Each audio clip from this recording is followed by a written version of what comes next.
Hello ನನ್ನ ಸ್ನೇಹಿತರೆ, welcome back to my channel. ಇವತ್ತು ನೋಡಿ ಯಾವ ಗಿಡದ ಬಗ್ಗೆ ಹೇಳ್ತಾ ಇದ್ದೀನಿ ಅಂದರೆ indoor plant fiddle leaf fig, ಆಮೇಲೆ ಫೈಕಸ್ ಲೆರಾಟಾ ಅಂತ ಹೇಳ್ತಾರೆ. ಇದಕ್ಕೇನೆಂದರೆ ನೀವು ನೋಡಿ ಫಾಟ್ ಸೈಜ್ ಬಂದ್ಬಿಟ್ಟು ನೋಡಿ ಇಷ್ಟು ದೊಡ್ಡದಿರಬೇಕು ನೋಡಿ. ಇದಕ್ಕೆ ನೀರು ವಾರಕ್ಕೊಂದ್ಸರಿನೇ. ಇವಾಗ ಮಳೆ ಬರೋದ್ರಿಂದ ನೀರು ಹಾಕಬೇಡಿ. ಇದು ಸ್ವಲ್ಪ ಹೊರಗಡೆ ಇಟ್ಟರೆ ಇದು ಚೆನ್ನಾಗಿ ಬೆಳೆಯೋದು. ಇದು ಕತ್ಲೆ ಕೊನೆಯಲ್ಲಿ ಬರಲ್ಲ, ಲೀಫ್ಗಳು ಬರಲ್ಲ. ನಾನು ಹೊರಗಡೆ ಇಟ್ಟು ಮೇಲೆ ಇದು ಚೆನ್ನಾಗಿ ಬರ್ತಾಯಿದೆ. ಇಲ್ಲಿ ನೋಡಿ ಎಷ್ಟು ಶೈನಿಯಾಗಿದೆ. ಇಲ್ಲಿ ನೋಡಿ, ಇದು ಫೋಲಿಯೇಜ್ ಪ್ಲ್ಯಾಂಟ್ಸು. ಫೋಲಿಯೇಜ್ ಪ್ಲ್ಯಾಂಟ್ಸ್ ಅಂದರೆ ಎಲೆಗಳೇ ಅಂದವಾಗಿರೋದು ನೋಡಿ. ಇದಕ್ಕೆಲ್ಲ ನೀವು ಏನು ಮಾಡಬೇಕು, ವಾರಕ್ಕೊಂದ್ಸರಿ ನೀರು ಸ್ಪ್ರೈ ಮಾಡಿಕೊಂಡು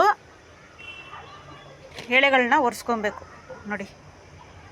ಓಕೆ ಸ್ನೇಹಿತರೆ, ವಿಡಿಯೋ ಇಷ್ಟ ಆದರೆ ಲೈಕ್ ಮಾಡಿ, ಶೇರ್ ಮಾಡಿ, ಸಬ್ಸ್ಕ್ರೈಬ್ ಮಾಡಿ, ಕಾಮೆಂಟ್ಸ್ ಮಾಡಿ.